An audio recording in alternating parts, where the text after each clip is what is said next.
Folytattam a Gachikuta animét is, ha valakit az első rész nem ragadt el, ez elfog, ígérem. A második rész azzal kezdődik, hogy Rudo próbál életbe maradni, miközben körbefogják a szemétszörnyek. Ráadásul a levegő a sok szemét miatt mérgező lett, és emiatt nem nagyon akar lélegezni. Kilátástalan lehet egy gödörbe lenni, ahol szörnyek akarnak eltaposni, és a levegő is gyászos, de a bosszúvágy a várossal szemben, ami miatt ledobták, és hogy megölje Regotó gyilkosát, felbúztolja Rudo túlélő képességeit. És felveszi a harcot a szörnyek ellen, és itt már megmutatkozik, hogy valami van vele, ami átkattan, és akkor megállíthatatlanul nekiront bárkinek. De az a baj, hogy hiába mindez, túl nagy ez a személyszörny ellene, és hát hozzá se tud félni. Rátalál egy maszkos pali, aki ad neki egy maszkot, hogy tudjon lélegezni, és megismerhetjük Engine, aki egy takarító, és aki az esernyőjével minden szörnyet szétkapott. Megtudjuk az epizódról, hogy ez a felszín, és a gömb, amiben lakott Rudo, az meg egy ilyen fenti város. És hogy a tárgyakban lehet lelket önteni, ha használójának megvan az adott képessége hozzá, és gonddal kezeli a tárgyat. Ezt láthatjuk is használat közben, hiszen Rudót el akarják adni, mert hát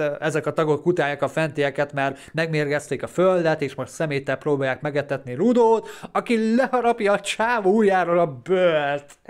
Nagyon brutális lesz az anime, ha bár a második epizódban ilyen gusztustalan dolgok történnek. Bedurvul Rudo, és a kesztyűjébe beleköltözik a lélek, és Engine életadónak nevezi Rudót, ami annyit jelent, hogy valami képessége van Rudónak. Így hívják azokat, akik törődnek a tárgya, és hasznukra akarják fordítani. Viszont Rudo még ennél is különlegesebb, mert a többi tárgyat is fel tudja ruházni egyszerre, szóval több tárgyat tud használni. Úristen, milyen brutális volt, ahogy így használta a láncot is, meg minden. Engine a látottak után már biztos abban, hogy Rudo kelleni fog neki, szóval felajánlja, hogy csatlakozzon a takarítókhoz. És a rész véget ér, azzal, hogy Rudo rávágja, hogy nem, inkább kihagyom. Mi az, hogy nem? Jó, persze úgyis csatlakozni fog, mert érted, erről szól az anime, de milyen kis pimosz az a Rudo, hogy azt mondja, hogy nem, mindent meg akarok tudni, de nem csatlakozok senkihez. Innen is látszik, hogy egy önfejű tuskó ez a Rudo, szóval hogy így egyedül akarja megoldani a problémáit. De beindított ez az epizód, hogy most akkor kik ezek a takarítók, és vissza lehet-e jutni a gömbbe, meg